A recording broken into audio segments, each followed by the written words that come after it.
मित्रों, आज border roads organisation द्वारा निर्मित 75 इंफ्रास्ट्रक्चर प्रोजेक्ट्स के साथ उद्घाटन के अवसर पर आप सबसे मिलकर मुझे बेहद खुशी हो रही है।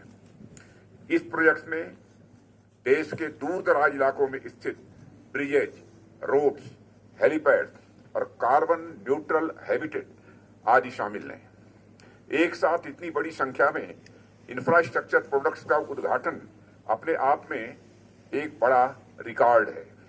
ये सभी निर्माण कार्य नए भारत को प्रगति की राह पर तेजी से आगे ले जाने में बड़े महत्वपूर्ण साबित होंगे, ऐसा मेरा पक्का विश्वास है। मैं बॉर्डर रोड ऑर्गेनाइजेशन, संबंधित स्थानीय लोगों सहित समस्त देशवासियों को इस अवसर पर हार्दिक बधाई देता हूं और इन सारे प्रोजेक्ट्स को मैं राष्ट्र को समर्पित करता हूं। साथियों, आजादी के अमृत महोत्सव के उपलक्ष्य में राष्ट्र को 75 यानी 75 इंफ्रास्ट्रक्चर प्रोजेक्ट्स समर्पित करना बीआरओ की एक नई सोच, नया उत्साह और देश के प्रति जिम्मेदारी की उनकी भावना को दिखाता है।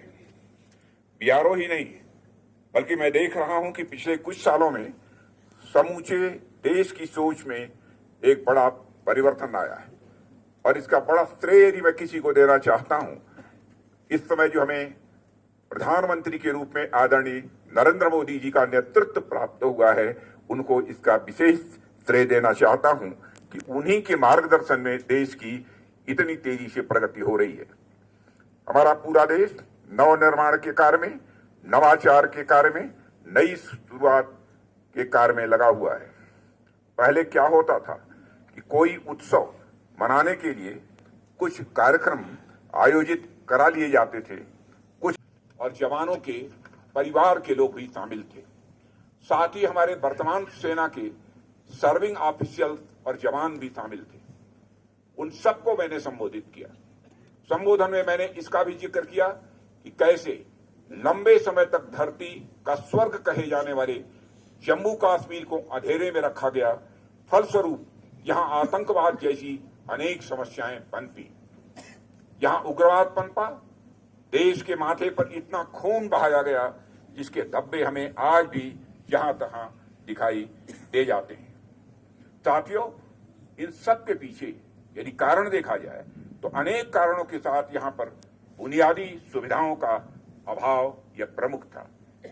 यहां पर लगभग 7 दशकों तक विकास की वह स्थिति नहीं आ पाई जो देश के बाकी हिस्सों में आ गई थी। बुनियादी सुविधाओं का विकास नहीं तो शिक्षा नहीं, स्वास्थ्य नहीं, उद्योग धंधे और रोजगार के अवसर नहीं और साथ ही साथ समृद्धि भी नहीं। ऐसे में समाज की विभाजनकारी शक्तियों को प्रायः अवसर मिल जाया करता है और वे अपने मंसूबों में सफल हो जाया करते हैं। साथियों, दशकों तक यहाँ के नागरिकों, खासकर बच्चों, महिलाओं और युवाओं की जिंदगी के साथ खिलवाड़ किया गया। उन्हें शिक्षा और रोजगार के मौके उपलब्ध नहीं कराए गए। जिन हाथों में कलम और कंप्यूटर होने थे, उन हाथों में गोले, बंदूक और मोर्टार थमा दिए गए। स्टडीज बतलाती हैं, एक अध्ययन बताता है कि इंटरनल डिस्टर्बेंसेस के चलते पास्ट में जम्मू कश्मीर ने फॉरेन और डोमेस्टिक टूरिस्ट के अराइवल में अच्छी खासी गिरावट भी देखी है। जाहिर है इसका नतीजा केवल जम्मू कश्मीर ही नहीं बल्कि लद्दाख और पूरे राष्ट्र को भी भुगतना पड़ा है।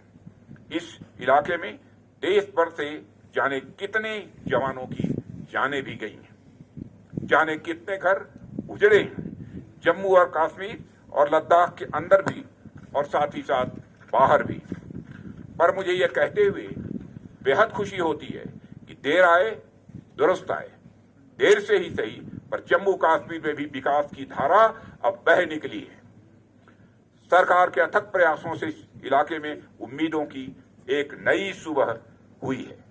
मुझे मालूम है कि प्रातःकाल में विकास का सूरज अभी धीरे धीरे चल रहा है, पर वह दिन दूर नहीं जब यह पूरा इलाका विकास की रोशनी से जगमगा उठेगा।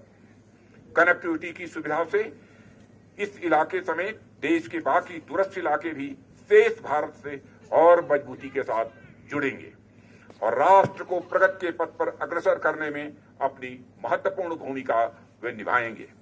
इन सब में बीआरओ का भी बड़ा अहम योगदान होगा, ऐसा मेरा विश्वास है।